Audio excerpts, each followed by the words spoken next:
Hey guys, Pastor P here. Hope you're doing well this evening. Well, as we're continuing to go through our study on bold prayer and praying boldly, I want to just remind you of a couple of things this evening. I won't keep you long, I promise. Because we were talking about the mind and we've been talking about the heart the last few days. There's a passage in Jeremiah chapter 17. It says, "Blessed is the man who trusts me, God, and the woman who sticks with me, God. They're like trees replanted in Eden, putting down roots near the rivers. Never a worry through the hottest of summers, never dropping a leaf. Serene and calm through drought, bearing fresh fruit every season." He goes on to say, "The heart is hopelessly dark and deceitful." Wow, what kind of encouragement is that, Lord? "The heart is hopelessly dark and deceitful, a puzzle that no one can figure out. But I, God, search the heart and examine the mind." Okay? God searches the heart and examines the mind. He says that I get to the heart of the human. I get to the root of things. I treat them as they really are, not as they pretend to be. I just want to add a blessing to that reading, because a lot of times we go about doing things and we think we're fooling someone, especially fooling ourselves or fooling God, or we might fool others. But I love it that God gets to the heart of things, and he referred to the heart there as the root of things. Okay, I get it. Life happens. And we start with this solid, amazing, awesome, awesomely good root. And we water it and we nourish it, and then life happens and things happen, and our heart hardens, or our heart grows cold. You know, we've listened to all those kind of adjectives to describe it. And because of the things that happen to us, trauma and otherwise. But I thought that this was so cool because God is right there.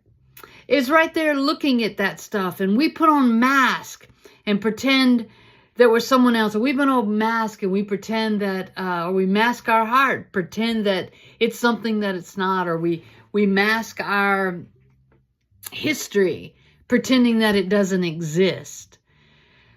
My encouragement to you today is allow God to get to the root. We used to, I know, during altar calls and things like that, just encourage folks to allow God to do open heart surgery, whatever that looks like for you, whatever that feels like or needs to be for you.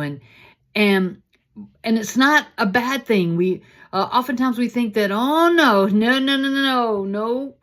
Pastor P, you're not going to get me on this time. Nope. I'm not going to lay there vulnerable and bare for all the world to see my open heart and what's really in there. Well, here's the truth. God can see what's in there.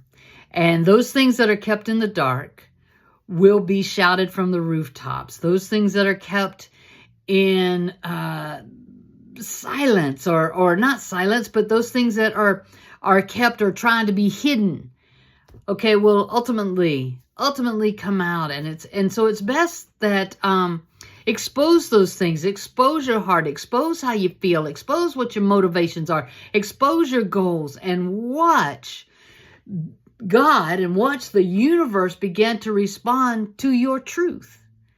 See, that's the thing. God responds to truth. The world responds to truth. The universe responds to truth when you just open up and put things out there. So my encouragement to you, just as that passage said, these folks that are blessed, who trust God, who stick with God, who are looking to God to show them the next step or the next direction. He said they're like trees that are replanted. Something happened, got yanked up, now replanted in Eden, putting down roots near rivers, never a worry, never dropping a leaf, serene and calm, bearing fresh fruit every season, fresh ideas, fresh goals, fresh pursuits, fresh motivations. Search your own heart Examine your own mind to see what is there. Know tonight that I love you in every season that you are. I love you. Can't help it. Why? Because God has loved me in every season of me and has taught me a lot through this. That by boldly praying also means being real. Not boldly pray some stuff that really, throwing shade and all that. Bold prayers, praying boldly. Know tonight I love you. Have a wonderful night, and I'll see you again tomorrow. Think on these things. This stuff has been on my heart all day. Think on these things. I love you. Night, night.